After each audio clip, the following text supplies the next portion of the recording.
Ladies and gentlemen, we are live back again with the Sober Grind. Hello, everybody. How's everyone doing out there? Hopefully good. As always, my name is Austin Armstrong, and I'm joined by my special friend, Pej.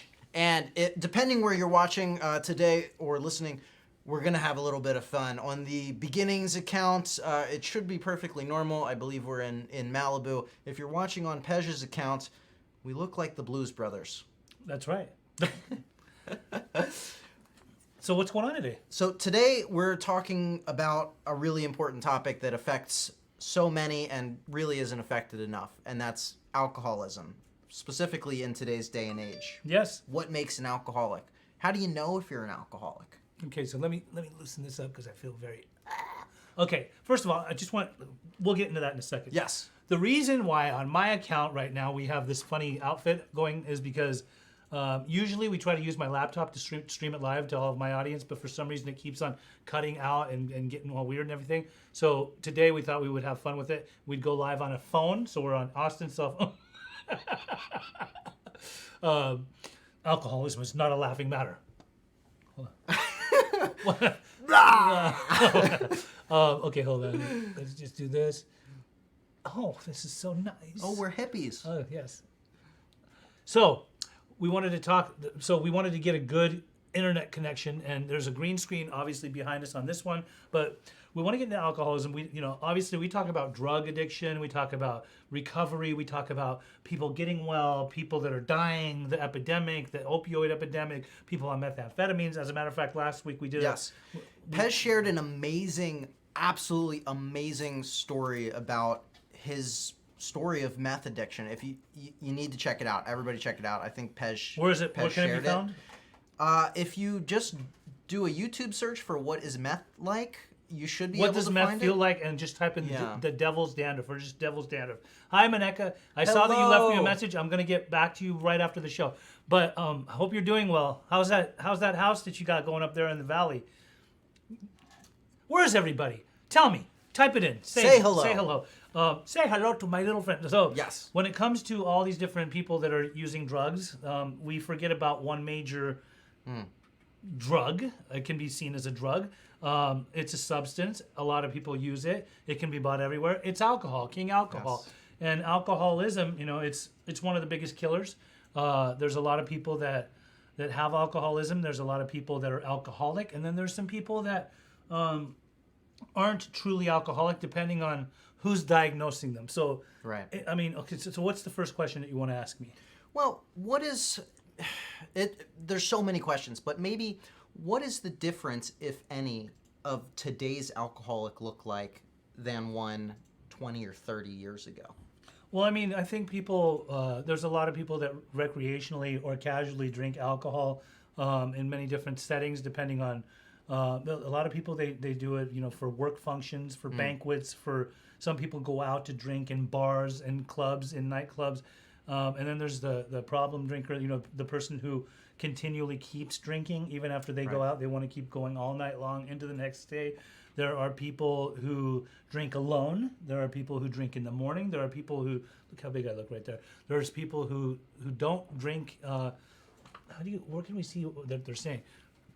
They'll just pop up on the screen.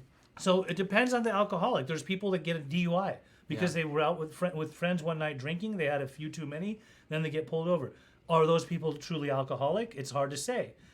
There used to be a time when I was absolutely convinced that anybody that got a DUI is an alcoholic and they need to go get help. But that's not always the case. Sometimes people overshoot the mark. Right. They may have... Well, depending on your body size and your limit, too, you might just drink one beer. Your body size, your limit, what you can handle. There's some people that black out when they drink, and there's some people that can go all night long. There's some people who seem to think that they drive better behind the wheel, but there's a reason why you get pulled over. There's a reason why you have a car accident when you're drinking and driving, obviously, because you're not coherent. You're not all there. You're sometimes... me personally, like I can say this, I'm an alcoholic. Like when I love the effect that's produced by alcohol. I resisted that idea for a long, long time. Manisa. Manisa, it's Portuguese. Okay, well... Sorry about that. All wrong these years, it's been so many years, I've been thinking your name is Maneka. It's Manisa. Hi, Manisa. Okay, so anyway, back to what I was saying about... so I it took me a long time to come to terms with the fact that I'm an alcoholic. I love when I drank. It wasn't usually for the flavor, although I like different flavors. It wasn't for the way style of bottle that it came in. Although they make it look really pretty and attractive and enticing. But I liked to drink for the effect that's produced by alcohol. So whatever I can get in me, I want to get it in me, and I want to get as much in me so I can be out of right here, right now. Right. I want to get, sloshed. I want to get drunk. And usually it didn't turn out too well. I would find myself in... It rarely does when you I've go a little bit too far. woken up in gutters because my friends just didn't want to deal with me anymore, and I was totally trashed. So We'd also love to hear any of your experiences, if you feel like sharing and feel open to it. That's why we're here. We're going to be talking about all the different aspects of alcoholism, some warning signs to pay attention to, how to know if you're an alcoholic or not. But feel free to input any questions that you have. Leverage this guy. He's a genius. He's an expert in this field. He's gone through it all. He's helped so many people. Regular guy. But I do want to say this before we get into this. Yeah. In no way today does it have anything to do with a 12-step program. I'm not up here talking from a perspective of a person that's in a 12-step program. I'm not saying I'm a member of a 12-step program. When I talk about my alcoholism or my addictions transparently and I talk about it openly to the general public, it's because I'm just letting people know that there's help out there, that I used to be in these certain categories of my life where I was not well, where I was crashing cars, where I was getting locked up in jail because of addiction and alcoholism. And so I'm not up here trying to preach from a spiritual hilltop and let everybody know that they need to go into the 12-step program. That's something totally different. They have their own traditions. It's an anonymous program for people that want to stay anonymous. So I'm not sitting here telling you that I'm in an anonymous program. Yes. Gotcha. That's just for the record. Odie, real quick, can you do me a favor? Can you monitor Pej's stream as well? Just to make sure if any comments come in. If I push this button, what happens? An endless loading sign. Yes. Well, while we're waiting for this new effect to take place, what are some of the warning signs people should pay attention to about alcoholism? Oh, whoa. Oh, whoa. I kind of dig this mustache, though. Okay, so the warning signs that people have, obviously, if people's moods change, people develop a dependency to drinking, depending on how they drink. There's different types of drinkers. You know, there are people that can manage their drinking or they can keep it to a certain time of the day.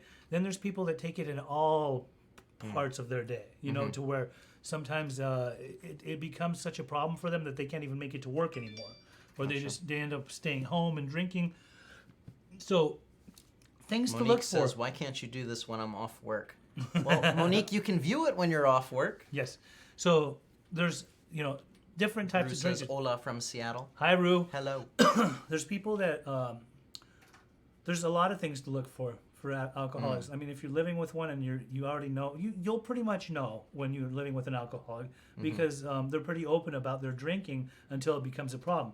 When somebody starts acting belligerent, out of line, angry, volatile, I mean, it's like, they're afflicted. So basically, like or when they're hiding liquor around the house. I mean, there's a lot of people that find that they know that they're living with an active alcoholic, so they will find hidden bottles of liquor around the house because the alcoholic has a tendency to hide their liquor so that nobody really knows how much they're really drinking. And there's family members that'll sometimes measure the side to see how much has been drank since the last time. So if this person is not doing it in front of you, but they're hiding their liquor bottles, and then they're, you see it becoming more minimal, it just keeps on going down and down. Well, obviously, like they're hiding their drinking from you. This is something to look for too. How about from the individual's perspective?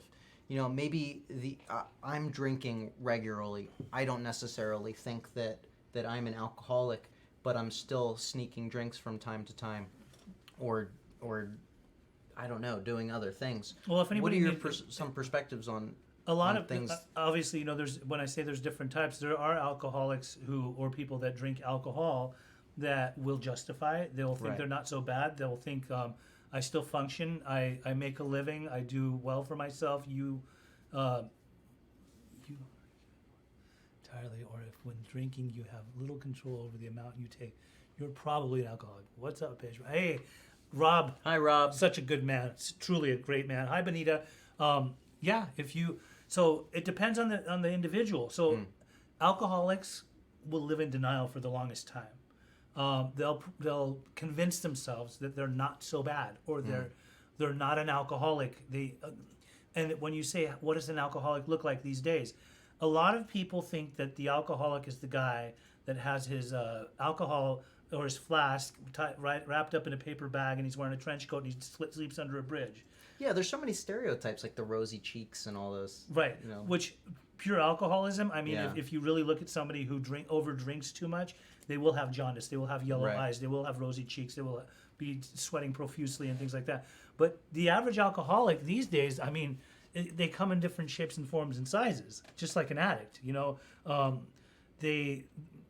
there's high-powered people that are working probably in this building right now that may be alcoholics. They go out for a few drinks, and before they know it, by the end of the night, they've overshot the mark, or they go home for some more drinks, and then they have that, you know, they become powerless. So when somebody becomes powerless over alcohol, they don't have control. Just like our friend was saying there, they lose all control. And when you lose all control, then, you know, perhaps you are an alcoholic. Jeff says, Pej, we know each other. To be honest with you, I should actually be dead. Back in 2015, while I was on a run of drinking and using. One day while I was heading into work from Anaheim to Mission Viejo, and on the 5 freeway going through Santa Ana area, I drifted off to sleep because of the Santa Ana crawl and found myself underneath the trailer of a semi-truck. I thank God each and every day. So were you under the influence of alcohol that day, Jeff? Just out of curiosity. I've had very many experiences like that. And thank you for sharing. There your was story, a lot Jeff. of times when I did not belong on the road. You know, back then I would have fought tooth and nail against the courts saying it's not my fault, it's not my fault, it's not my fault. But I think that nobody should be on the road under the influence and putting other people's lives at risk because it's a killer. I mean, truly, alcoholism, alcoholics, there's more deaths amongst alcoholics. I think the number one addiction that there's the most suicides from is gambling, and then the most deaths that are actually recorded per year are from nicotine and from alcohol. So I mean, it's that's a wonder that they're both legal. it is a wonder, right? And I know, you know, opioids are on the rise. Bonita, well, Denise says, "Hey there." Hi, Denise. Hi, Denise. Such a lovely lady. Is a person who can with effort stay dry for a few weeks or more and then goes on a bender to the point of a blackout, an alcoholic. How to approach a person who is in denial. I love that question. So okay. There's two different ways to look at this. If you're looking at it from a clinical standpoint, let's say, for example, a psychologist or a doctor sees a person drink in this fashion to where they start, they stop, they start, they stop. They can deem them an alcoholic. I mean, a clinician can deem somebody an alcoholic. It looks like because you've done A, B, and C, and this is the way that you turn out every single time, it looks like you are an alcoholic, right? Now, in the recovery community, we like not to pronounce anyone as an alcoholic. We would like for them to figure it out. So what we do in the recovery community is when people come to us, it's questionable for them. They're still questioning if they're an alcoholic. We share our stories with them of what happened to us, and we share our solution. And that, therefore, then they can relate to us. And if they relate to us, then they can do what we do to get what we get.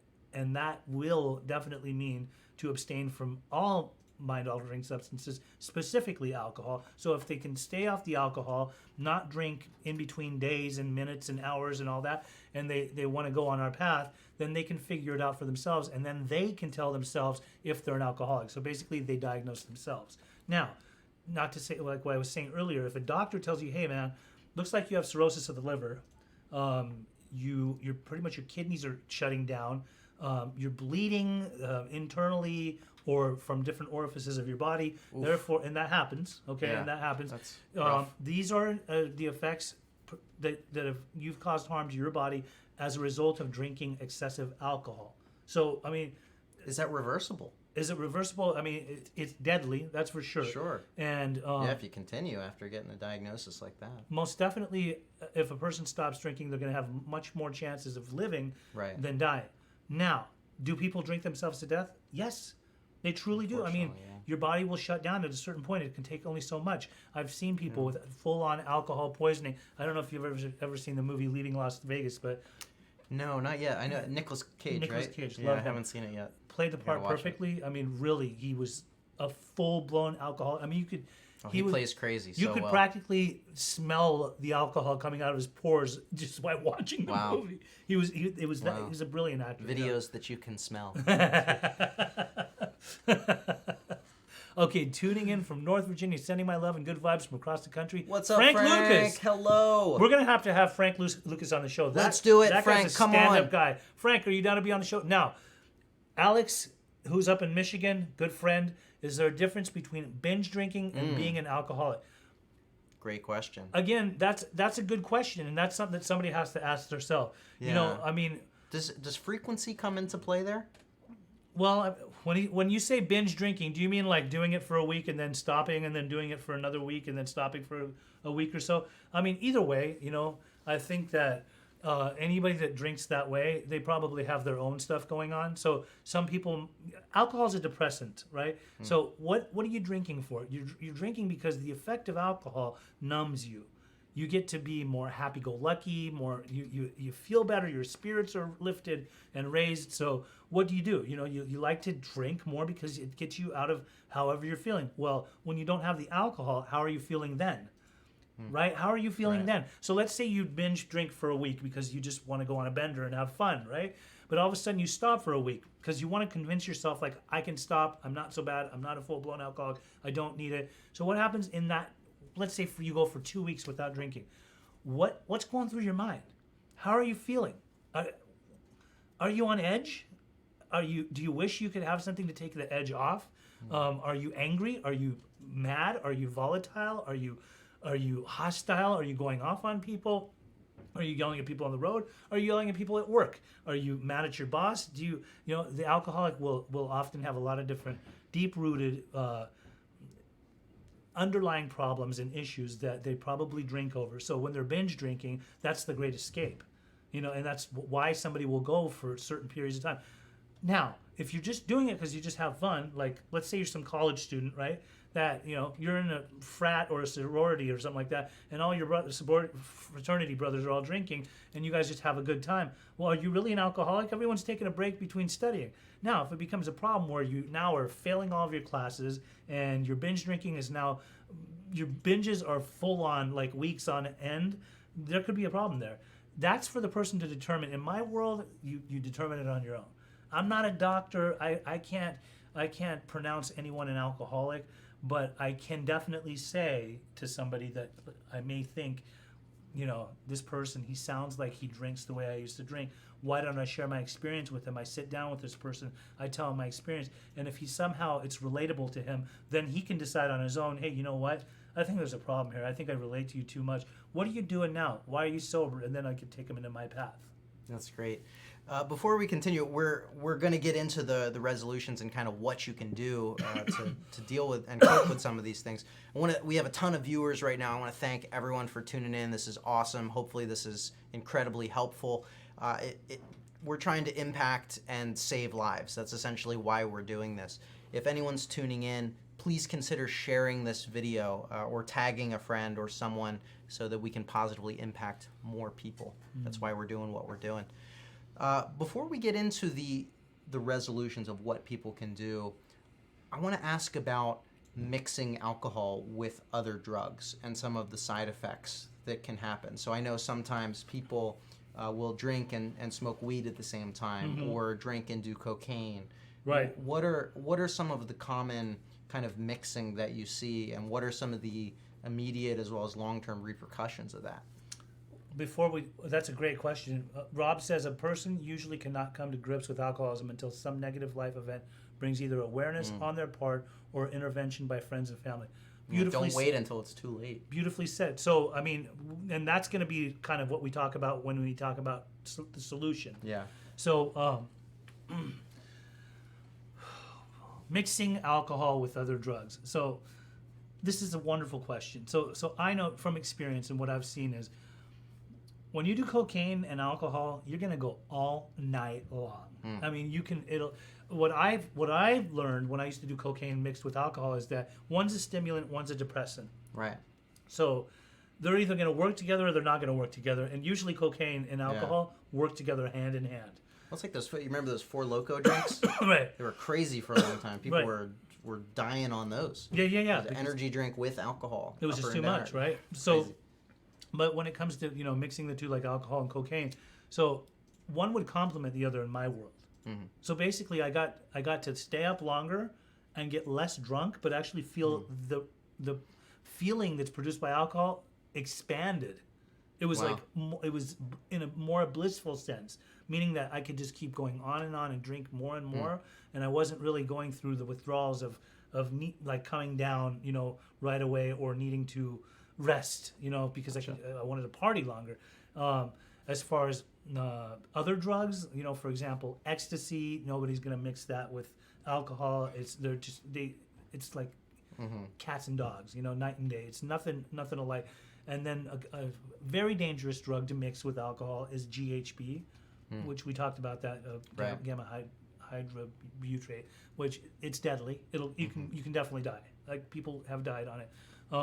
I know that when people smoke marijuana with alcohol, depending on how much their tolerance level can handle, sometimes they'll have the spins, they'll get dizzy.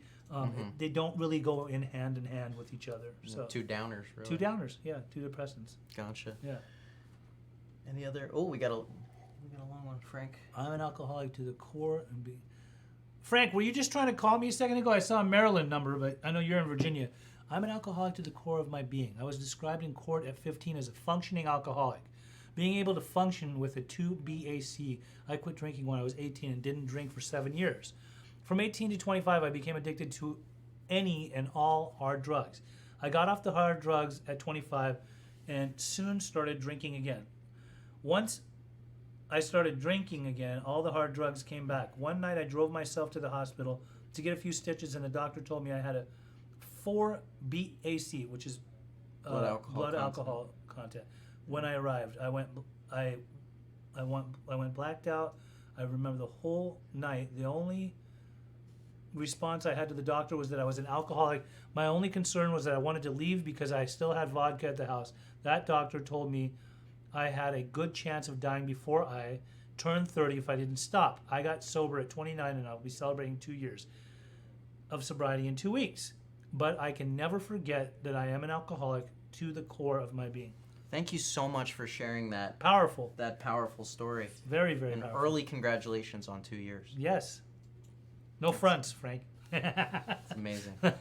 So, all right, let's get into solutions. So, Okay. what are some steps that people can take, whether they're the loved one and they have a child or a friend or maybe even a coworker that's an alcoholic or showing some of the signs of alcoholism, and the individual. Right. See, so I received a call yesterday from somebody in Tennessee whose brother is out here in Los Angeles that's been drinking. Person has jaundice, basically yellow Yeah. eyes, and all different types of stuff is going on with this guy. And so we want to do an intervention. So the family was already, before they even called me and asking for my services, planning to come out and have a talk with him. So sometimes people do family interventions. That could be a miserable fail because the person may just tell you, like, leave me. I'm not that bad. I can handle my drinking. Yeah. Then sometimes you want to have somebody like a professional do an intervention with you to plan it all out and be able to just kind of surround the person and let them know like how they're ruining themselves and how it's affecting themselves, the family, and that there's help available. So interventions, that's great, fine. There's often people that are their loved one is an alcoholic and the person doesn't want to get well.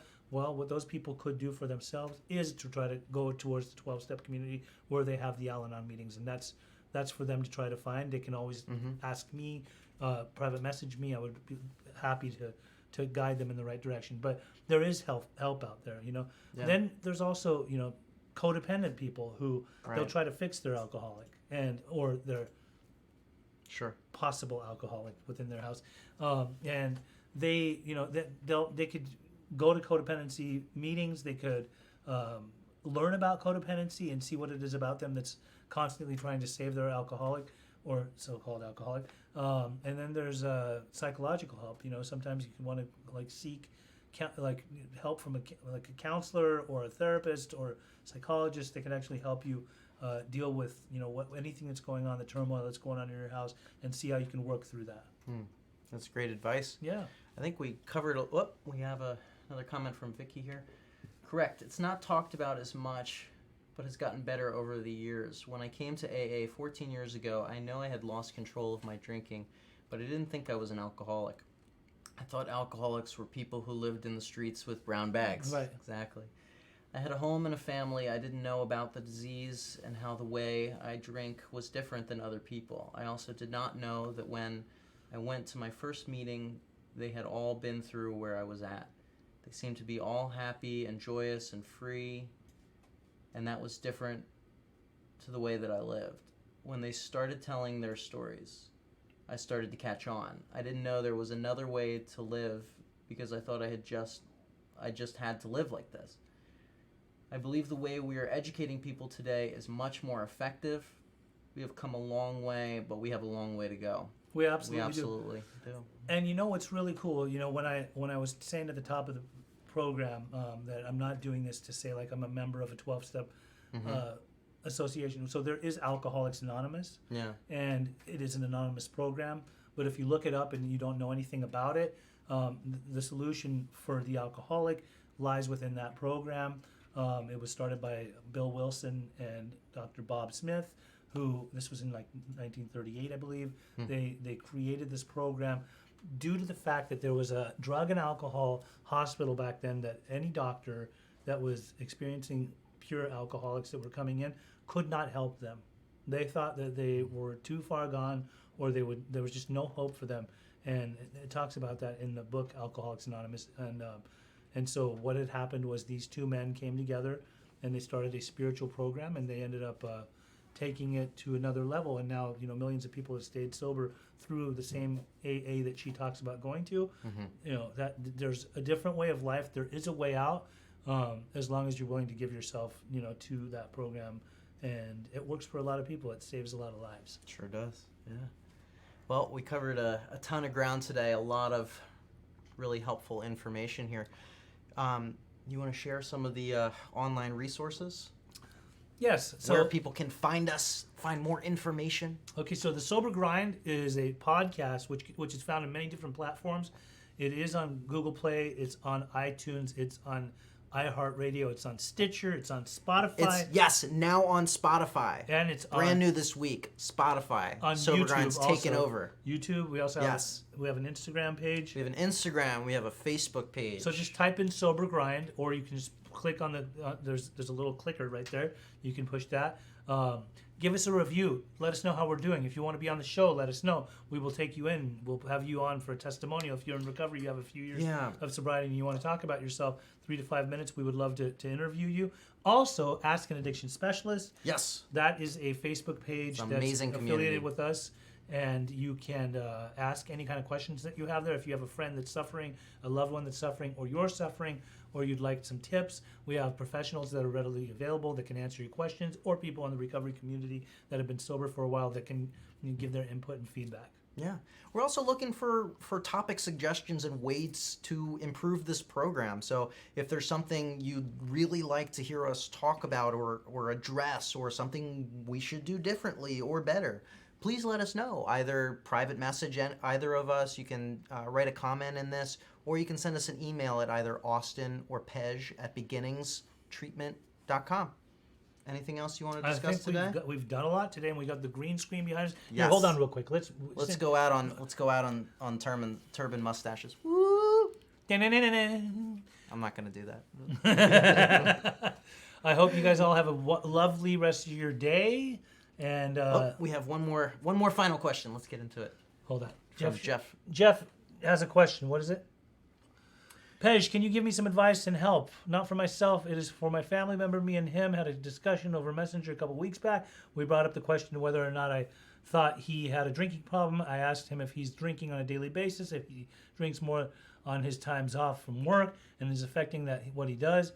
He did tell me that he does find that he drinks more on his days off from work. He said that he does not drink to get drunk because he can't get drunk when he drinks beer. So he stays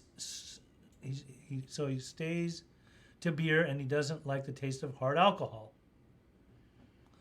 I